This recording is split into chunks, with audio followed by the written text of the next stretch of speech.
For 2018, it was 2 separate readings. So I've given you those things for grade 3, grade 4, and grade 5 for the years that were available.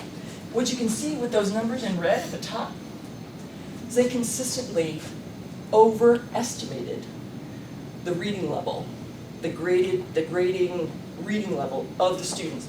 Sometimes by, in the best case scenario, by 1 year, most of the times 2, and in one case, up to 5 years. So, if you're wondering why only 30% of the kids are meeting that proficiency range, it's because they're being given reading texts that exceed their ability to process them, okay? So, Holly's responsive dots, I won't go into detail about this, but the more checks you see, the greater level of cultural relevance there is within the reading. See a lot of blanks? Yeah. So what was disturbing, really, and I think I've got this, yeah, here.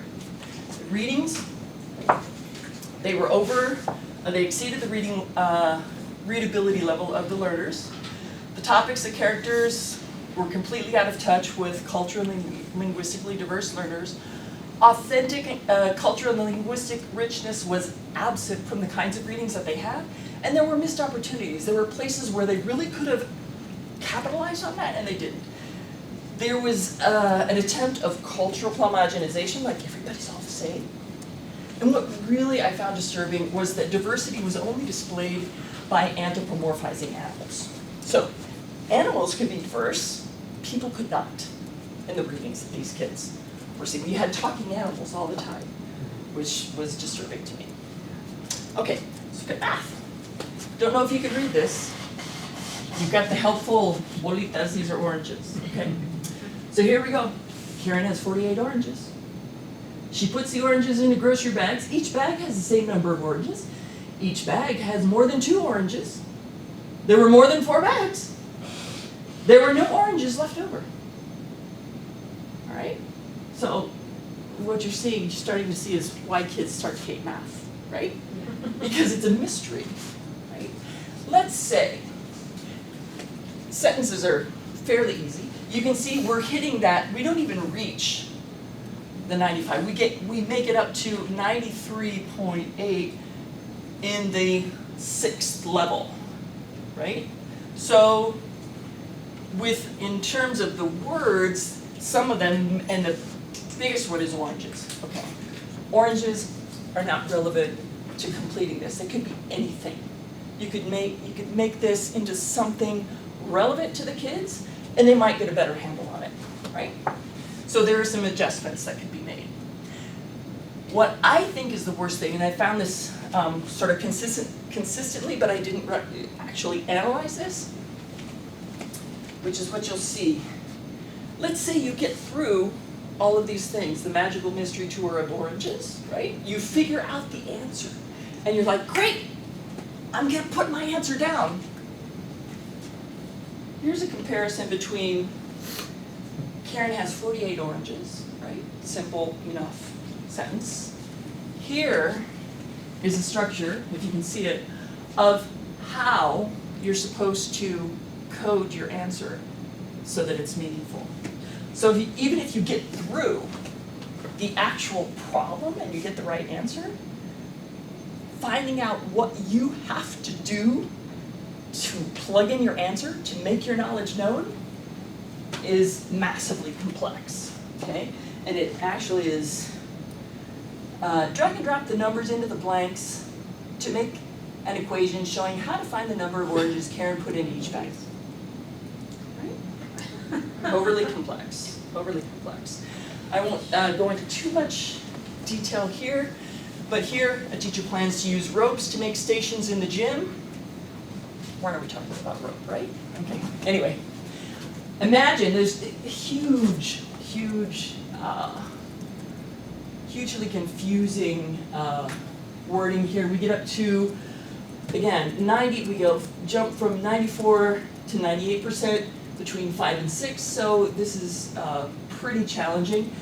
But let's say your first language is not English, okay? And you're reading this. First sentence, the teacher plans to use ropes to make stations in the gym. What's a station?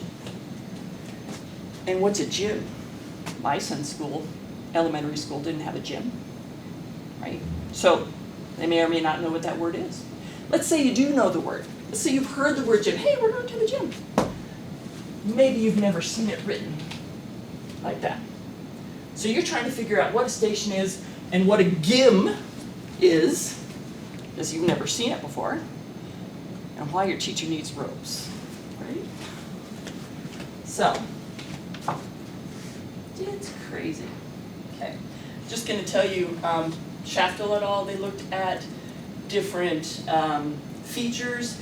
These were the features that they found that made, at grade 4, made math items difficult. That when you saw a particular level of these things, prep phrases, slang, idiomatic, ambiguous terms, complex verb forms, unusual academic or particularly mathematical vocabulary, those things triggered negative results in the outcomes. So here, which you may not be able to see, in red, those are the thresholds of Shaftel et al. And what I put in bold. So here it's 3.23, and then here in all of these different things, 5, 18, 13, 9, etc. So already you can guess that we're going to have a negative impact just on the way that things are phrased. Okay, so there were several words with low frequency that increased the level of difficulty in the items, which could be easily eliminated and not affect the measurement of the construct, not affect the math skills that we're looking for, okay? Several of the features in Shaftel et al. Identified as triggering a negative impact on performance were found to exceed the frequencies they found in their study. The linguistic complexity of the items increases at the critical point where learners are to understand what they are supposed to do and how. And all of these things add to what Messick calls construct irrelevant difficulty, meaning all the stuff that you have to wade through that has absolutely nothing to do with the skills and the mental capacity that you have and the knowledge to apply to solving the problem, but you have to wade through all this stuff to get there. And all of this is irrelevant and it adds to the difficulty, okay? So, preliminary examination, these things don't measure the knowledge and skills of the students effectively. So, what do we need to do as teachers, learners, linguists, literature, everybody, because I think it's our obligation to really be engaged with what's happening in our schools, particularly because these children are the future of, you know, who's going to be out there in the workforce, who's going to be coming to college. We need to pay attention to those things. We need to make sure that there are that culturally and linguistically diverse youth have the opportunities to see themselves reflected in the curriculum. So materials that are available in schools need to show those diverse points of view, not just your standard, you know, so-and-so goes to the beach. What beach in New Mexico, right? Okay. We have to ensure also that they have the right to apply the rich cultural and linguistic knowledge that they have already, that they possess, and that continues to shape the acquisition of new information and skills. So they need to be able to exercise those funds of knowledge that they already have to learn new things, okay? We need to make sure that they're afforded the chance to flourish and develop their academic abilities to their full potential. And really, in my mind, this is no less than what they deserve, right? That's why we have kids in school, so they can develop to their full potential, okay? And,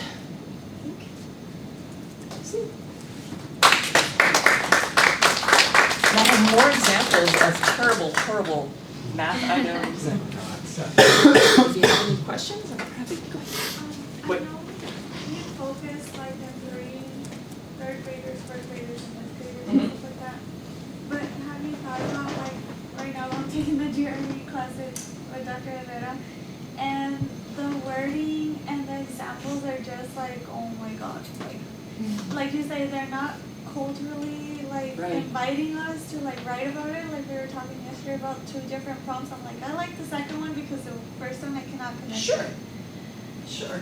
Like, yes. I mean, I used the PARCC exams,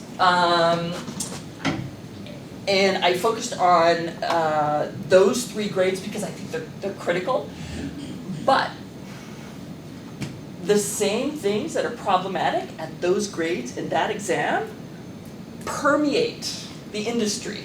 Okay, so it's not exclusive to this exam or at this level. It propagates itself because, again, there's somebody that's deciding what is legitimate knowledge. And for culturally and linguistic diverse learners, they're very loudly saying, not you. So really what tests are, standardized tests, based on all of those ideologies that they're built on and the history of who was involved in making the decisions when all of these tests were being put together, guess what? No people of color were really engaged in this. And even when they're setting the cut scores, you know, they're norming this, they're not including enough people of color either in the standard setting sessions or in the actual samples that they have of learners' abilities. So there are many ways that in which the tests are really not measuring knowledge, they're measuring who you are, where you come from, what you've been exposed to, okay? So the way that I like to explain it to people is like, imagine you walk into fancy dinner party, and you have all of the silverware laid out like piano keys in front of you, right? And you're sitting there going, I got 5 forks. What do I do with them? Right? And you know that somebody is watching to make sure that you're not going to use your shrimp fork on your salad, right? So it's all those kinds of things. There are things that are culturally embedded, and what we've done is we've placed that as legitimate knowledge in tests. So yes, GRE sucks. To make a long answer shorter, it sucks, right? Because it's not allowing, it's saying this is the knowledge that we value, how much of it can you show me that you have? Not who are you as an individual, what are your experiences? It's just like, out of this, how much of it do you have? So, and then Yeah, I'm just wondering, what ever happened to multiple choice? Because whenever my memory, vague memory of the 80s, being in elementary school and taking those exams, was a lot of times educated guessing, which could be very effective, or skipping ahead and coming back. Or, you know, well, that's a ridiculous answer, so obviously it's not D. right. So I'm And those just wondering those if are that- test-taking skills, right? That has nothing to do with actual knowledge. It's more playing the game, right? I'm just wondering if there was a switch away from No, multiple because choice. there are, okay, so a lot of the things in the test, there are multiple choice answers. I did not examine those because it's too, there are ways that you can examine those, and I did that for our placement exam, for example. Yeah. Previous placement exam that we got rid of. There are ways of looking at that. I chose not to look at that because I wanted to see what kids, when they had things where they had to actually transform the words into mathematical knowledge and demonstrate that knowledge, and somehow, how were they doing that? Some of those things do have multiple choice things, but I focused on what's the words that are. I was just thinking with the dragging and dropping, and you were talking about how that adds a whole level of complexity. Yeah. And so I was thinking, why not just a multiple choice? And then if I get 46 or something, I'll be like, well, 40 is the closest. Right. But imagine, let's say the answer popped into your brain and you know what it is, and then you're constrained by displaying the knowledge in the form that they want to see it displayed. And that actually happens in many other items as well, where there are these guardrails put up that are unnecessary. And they're basically communicating that there's one way that we want you to show your knowledge about this answer. So, anything else? I don't want to take up too much time because I know that even though we have like a open session, that doesn't mean that I get to take as much time. But I could talk. It was just funny because when my younger daughter was going to start elementary, before kindergarten, they met with the teacher and pre-tested her to see what she knew or didn't know before going to kindergarten. So one was a picture of a wagon, and they said, "Emmy, what's this?" And she said, "I don't know." And I'm like, "Okay, yeah, we haven't taken her to the rodeo yet, Right. so I don't know how she would know what wagon." What's a covered wagon, Yeah. right? You know? So then they showed her a shape, and they said, "What's this?" And they obviously expected an O or a 0. Right. And we had read to her, but I guess we hadn't forced her to read. She was only 4 at the time. And she goes, "Oh, that's a Cheerio," right? Because that's Sure. her